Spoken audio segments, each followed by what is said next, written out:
सलाम Pakistan 24 news AC से मैं हूँ हिरा सजाद। मैं हूँ ज़शान बशीर। यूट्यूब पर बराह रास्त देखने के लिए सब्सक्राइब कीजिए youtube.com/24 न्यूज़ HD। हेडलाइंस आप जान चुके, खबरों की तफसीलात के जाने बढ़ते हैं। गिलानी की कामयाबी के बाद पीपल्स पार्टी और नून लीग के वफूद मौलाना फजलुर रहमान की रिहाइशगाह पर पहुँच गए। बिलावल भुट्टो ने यूसुफ रज़ा गिलानी को चेयरमैन सेनेट बनाने का ऐलान कर दिया है। मौलाना फजलुर रहमान का कहना है कि ऐवान का फैसला आ गया, एतमाद का वोट लेने की जहमत ना करें और इस्तीफा दें। यूसुफ रज़ा गिलानी की सेनेट में तारीखी जीत के बाद मौलाना फजलुर रहमान के घर पर बड़ी बैठक हुई। पीडीएम के सरबराह ने सेनेट नशिस्त पर कामयाबी पर यूसुफ रज़ा गिलानी को मुबारकबाद दी। बिलावल भुट्टो ने मौलाना फजलुर रहमान से कहा कि आपने वज़ीर-ए-आज़म को पार्लियामान में शिकस्त दिलवाई है, इस हुकूमत को घर भेजेंगे। हम जल्द ही इस जालिम हुकूमत को घर भेजेंगे। अगर इनमें कोई ऑनर होता तो वो खुद मुस्ताफी होते। आज के बाद इमरान खान को इस्तीफा देना चाहिए। ये तो अब ना सिर्फ अपोजिशन का मुतालबा है मगर ये हुकूमत के अपने मेंबरान के भी मुतालबा। एक सवाल के जवाब में मौलाना फजलुर रहमान ने कहा कि इमरान खान को शिकस्त तस्लीम कर लेनी चाहिए। ऐवान ने फैसला सुना दिया, एतमाद का वोट लेने की जहमत ना करें और इस्तीफा दें। हम इस वक्त इस मुतालबे पर भी है कि इमरान खान को हुक्मरान नहीं रहना चाहिए। उन्होंने अपना वोट ज़ाया भी किया है, बल्कि इसके साथ वो खुद भी ज़ाया हो गए। उनके खिलाफ ऐवान ने फैसला दे दिया है, दोबारा ड्रामेबाजियां न करें और मुस्ताफी हो जाए। मुस्लिम लीग नून के रहनुमा एहसन इकबाल ने कहा, वज़ीर-ए-आज़म पहले सिलेक्टेड थे, अब रिजेक्टेड हो चुके हैं। नाअहल और रिजेक्टेड वज़ीर-ए-आज़म, जिसको पहले सिलेक्टेड वज़ीर-ए-आज़म कहा जाता था, उस पे मोहर लग गई है कि वो रिजेक्टेड वज़ीर-ए-आज़म भी है और उसको फौरी तौर पे मुस्ताफ़ी होना चाहिए। और अनकरीब इंशाअल्लाह ताला हम इस मसनूई हुकूमत को घर भेज के इस मुल्क में हकीकी जमहूरी हुकूमत कायम करेंगे। दूसरी तरफ मौलाना फजलुर रहमान का ये भी कहना था कि जिन्हें वोट डालना नहीं आता वो मुल्क चला रहे हैं। वोट खुद उन्होंने ज़ाया किए हैं। जिसको वोट डालने का तरीका ना आए वो मुल्क पर हुकूमत करे। इससे पहले बिलावल भुट्टो ने ऐलान किया कि यूसुफ रज़ा गिलानी को चेयरमैन सेनेट मुंतखब कराएंगे। सैयद यूसुफ रज़ा गिलानी साहब शहीद मोहतरमा बेनज़ीर भुट्टो के दौर में स्पीकर ऑफ द हाउस मुंतखब हुआ था और आज के बाद इंशाअल्लाह ताला चेयरमैन सेनेट भी मुंतखब होगा। हुकूमत को कौमी असम्बली में शिकस्त देने और सेनेट में बरतरी हासिल करने के बाद ऑपोजिशन हुकूमत को मजीद टफ टाइम देने के लिए मुतहरिक हो गई है। सेनेट इलेक्शन में यूसुफ रज़ा गिलानी की फतह ने हुकूमती वज़रा और तर्जुमानों को अपसेट कर दिया। बड़े मार्के में शिकस्त के बाद हुकूमती टीम प्रेस कॉन्फ्रेंस के लिए आई तो उनके चेहरों पर हवाइयाँ उड़ी हुई थीं। शाह महमूद कुरैशी के लहजे में भी वो घन गरज न थी। उन्होंने नीम दिली से वज़ीर-ए-आज़म के एतमाद का वोट लेने का ऐलान किया। इसी बारे में बात करेंगे। सीनियर तर्जमाकार सलीम बुखारी साहब हमारे साथ मौजूद हैं। बुखारी साहब, बहुत शुक्रिया आपके वक्त का। प्रेस कॉन्फ्रेंस की हुकूमती वज़रा ने, तर्जुमानों ने, लेकिन सब परेशान दिखाई दिए। क्या कहेंगे आप इन तमाम लोगों की बॉडी लैंग्वेज पर? लैंग्वेज अपने रहम में कर सकता हूँ, इसलिए कि 5 लोगों ने कॉन्फ्रेंस में भरपूर तरीके से शरीक थे। वही तो कहें जिन्होंने अपने कप्तान को यकीन दहानी कराई थी तो ये हारने का कोई सवाल ही नहीं पैदा होता। इतने बड़े बड़े नारे मारे थे, अगर आपको याद है टॉक शोज में हो कॉन्फ्रेंस कर रहे हो तो कहा भाई ये तो बेमानी और बेतुकी बात है कि किसी तरीके से हुकूमत का जो नुमाइंदा है या हुकूमत का नामजद उम्मीदवार है वो इलेक्शन हार जाएगा और फिर इलेक्शन हारना जो है वो पूरी काबीना पर भी ऐसा एतमाद है, इसलिए कि वजारत खजाना जैसी अहम वजारत जो है वो उनके पास थी। तो आज इसको गुफ्तगू हमने और जो गुफ्तगू हमने देखी टेलीविजन स्क्रीन के ऊपर उनकी बॉडी लैंग्वेज जो है वो सब कुछ बता रही थी, कुछ छुपाना ये। ठीक, सलीम बुखारी साहब साथ ही रहिएगा। सीनियर तर्जमाकार नवीद चौधरी साहब भी हमारे साथ मौजूद हैं, उनसे इस हवाले से बात करेंगे। नवीद साहब, बहुत शुक्रिया आपके वक्त का। प्रेस कॉन्फ्रेंस हुई और उसमें हमने देखे चेहरे जिस तरह से परेशान दिखाई दिए तमाम हुकूमती वज़रा के, तर्जुमानों के, लेकिन अब एतमाद का वोट लेने की उन्होंने बात तो कर दी है। आज के इस इलेक्शन में जिन अरकान ने सेनेट की सीट के लिए एतमाद नहीं किया, क्या वो एतमाद करेंगे इस ऐवान में वज़ीर-ए-आज़म पर? बहुत शुक्रिया। सबसे पहले तो ये बात बिल्कुल वाज़ेह है कि मायूसी की जो सतह है हुकूमती सफ़ों में वो बहुत ज़्यादा है। ये तो कर रहे थे कि पहले तो उनका ख्याल था कि मुकाबला सख्त होगा, फिर 2 दिन पहले कुछ पेशरफ्त हुई और खुसूसन कल रात को, तो उसके बाद इनको यकीन हो गया कि हफीज शेख साहब आसानी से जीत जाएंगे। लेकिन जो इनकी परफॉर्मेंस है और जो आवाम के अंदर से फीडबैक रुकाने असेंबली को मिलता है, उसका ज़ाहिर अपना एक असर है, तो बहुत ज़्यादा रिजेंटमेंट थी। तो यूं कहा, अगर ये कहा जाए कि तमाम हरबे और तमाम वसाइल इस्तेमाल करने के बावजूद हफीज शेख साहब शिकस्त से 2-4 हो गए। और ये शिकस्त ज़ाहिर है सिर्फ एक फर्द की नहीं है, ये हुकूमत की है, क्योंकि इस इलेक्शन के हवाले से जो हाइप क्रिएट हो गई थी और जिस तरह मामला किया, उसमें बिल्कुल वाज़ेह हो गया था यूसुफ रज़ा गिलानी साहब की एंट्री के बाद कि ये हाई प्रोफाइल इलेक्शन किया। तो उस शिकस्त के बाद ये मायूसी जो है वो यकीनी तौर पर फिक्री है और उसको छुपा नहीं पा रहे।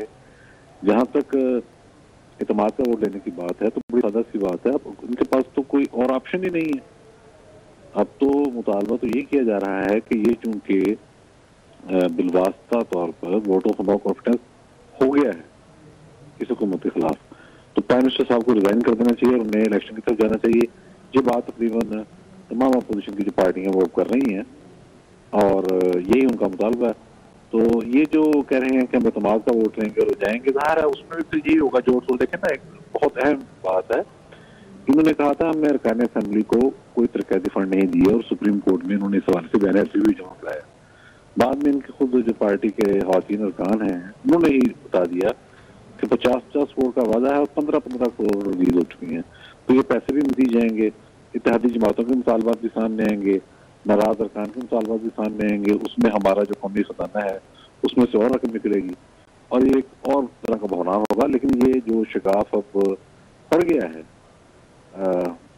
ये आसानी से पूर्ण होने वाला नहीं है। सियासत तो यही कहती है कि जब एक दफ़ा डाउनफॉल शुरू हो जाए तो फिर उसको आसानी से रोका नहीं जा सकता। यकीनन मुश्किलात आगे चलकर बढ़ेंगी। नवीद साहब साथ रहिएगा। बुखारी साहब, हुकूमत अपने जिन अरकान पर अदम एतमाद कर रही है उनसे ही एतमाद का वोट लेने क्यों जा रही है? देखिए, गुजारिश ये है कि एक तो ये मुतालबा भी था अपोजिशन की तमाम जमातों का कि इस नतीजे के बाद फिर इमरान खान साहब पर ये इखलाकी जिम्मेदारी है कि वो एतमाद का वोट लें। और ये जमहूरी सिस्टम में अगर आप जाएं तो वहाँ भी आप देखेंगे कि जब इस किस्म का नतीजा सामने आता है तो प्राइम मिनिस्टर की मॉरल अथॉरिटी जो है वो इरोड हो जाती है और उसको बहाल करने का एक ही तरीका है कि वो वोट ऑफ कॉन्फिडेंस लें।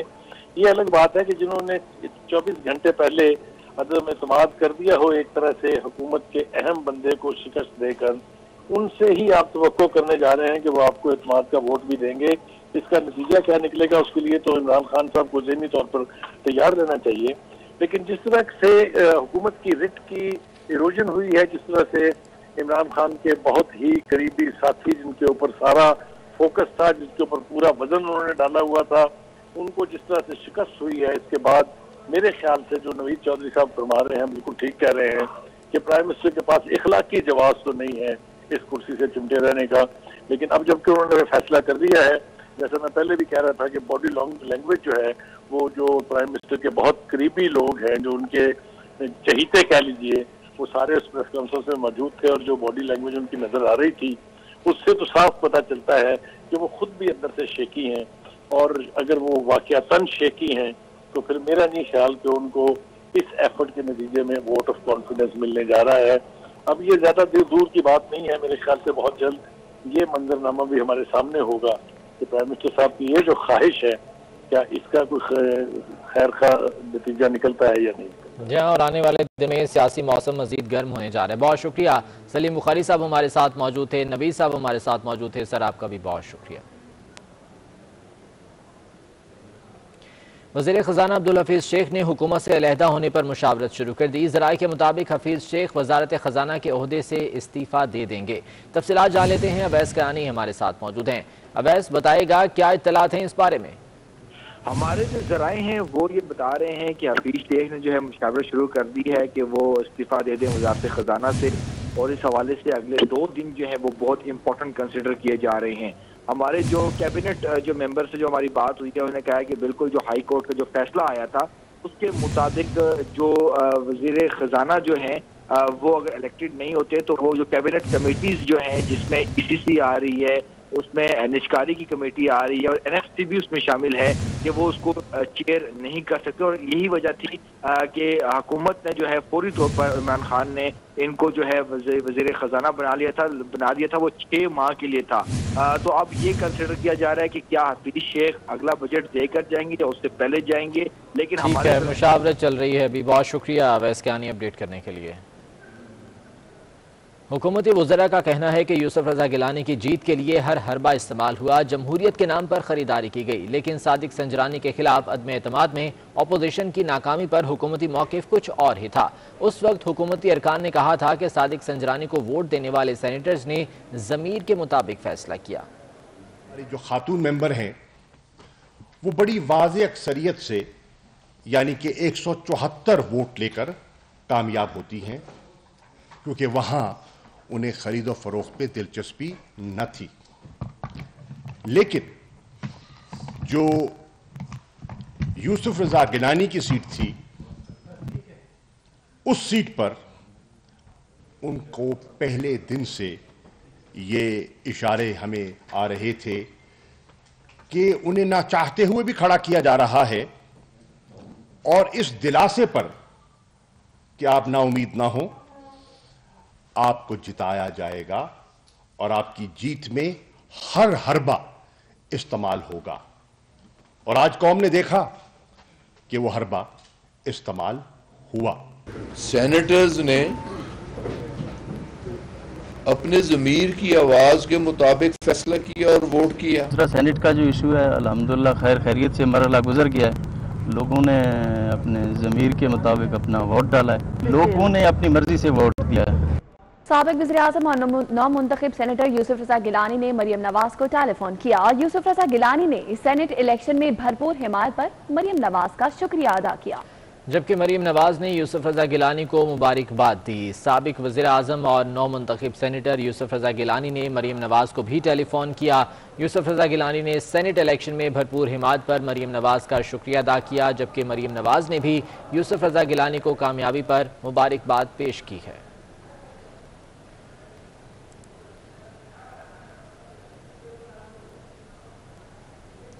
मुस्लिम लीग नून के रहनुमा राना सनाउल्लाह कहते हैं कि वो अपने बयान पर कायम हैं कि वज़ीर आज़म और वज़रा ने अपने वोट जानबूझकर कैंसिल करवाए। इस हवाले से उनका मज़ीद क्या कहना है, जानते हैं अवैस कियानी से। जी अवैस, बताइएगा।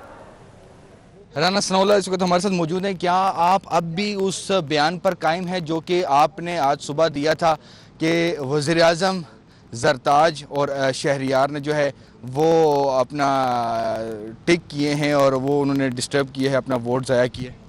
देखें, इसमें जो शहरयार अफरीदी साहब हैं उन्होंने तो ख़ुद बाकायदा तहरीरी तौर पे एप्लीकेशन दी है कि मेरा वोट जो है वो मुझसे गलत जो है वो मैंने उसके ऊपर सिग्नेचर कर दिए हैं, तो लिहाजा जो है वो मुझे वोट दोबारा डालने की जो है वो इजाज़त दी जाए। तो उस पर इलेक्शन कमीशन ने कहा कि आपने अगर अपने वोट पे सिग्नेचर किए हैं तो फिर तो आपके ऊपर पर्चा दर्ज हो सकता है कि आपने अपने वोट के ऊपर जो है वो एक ऐसा निशान छोड़ा है जिससे उसकी शनाख्त हो सके। इसी तरह से जो जरताज गुल साहिबा हैं उन्होंने भी बाकायदा बाहर आके कहा है कि मेरा वोट जो है वो गलत है, मैंने टिक मार कर दिया है, तो इसलिए जो है वो मेरा वोट मुझे दोबारा डालने दिया जाए। प्राइम मिनिस्टर साहब का और फवाद चौधरी का, उनका भी ये कह रहे हैं कि उन्होंने भी वोट जो है उसको टिक मार किया है। प्राइम मिनिस्टर जो है वो इस मुल्क की, इस आवाम की जान छोड़ें और वो रिज़ाइन करें और मुल्क को नया इलेक्शन दें। जी बहुत शुक्रिया अवैस कियानी। पीटीआई सेनेट में सबसे बड़ी जमात बन गई। सिंध से पीपल्स पार्टी, खैबर पख्तूनख्वा से पीटीआई और बलोचिस्तान से बलोचिस्तान अवामी पार्टी ने सबसे ज्यादा नशिस्तें हासिल की। पंजाब से हुकूमती इत्तेहाद के 6 और नून लीग के 5 सेनेटर्स मुंतखब हुए। सीनियर तजज़ियाकार हामिद मीर ने बड़ा दावा कर दिया, कहते हैं यूसुफ रज़ा गिलानी बआसानी चेयरमैन सेनेट मुंतखब हो सकते हैं। 24 न्यूज से गुफ्तगू करते हुए कहा कि चेयरमैन सेनेट के इलेक्शन में यूसुफ रज़ा गिलानी की बढ़तरी 8 से 10 वोटों की हो सकती है।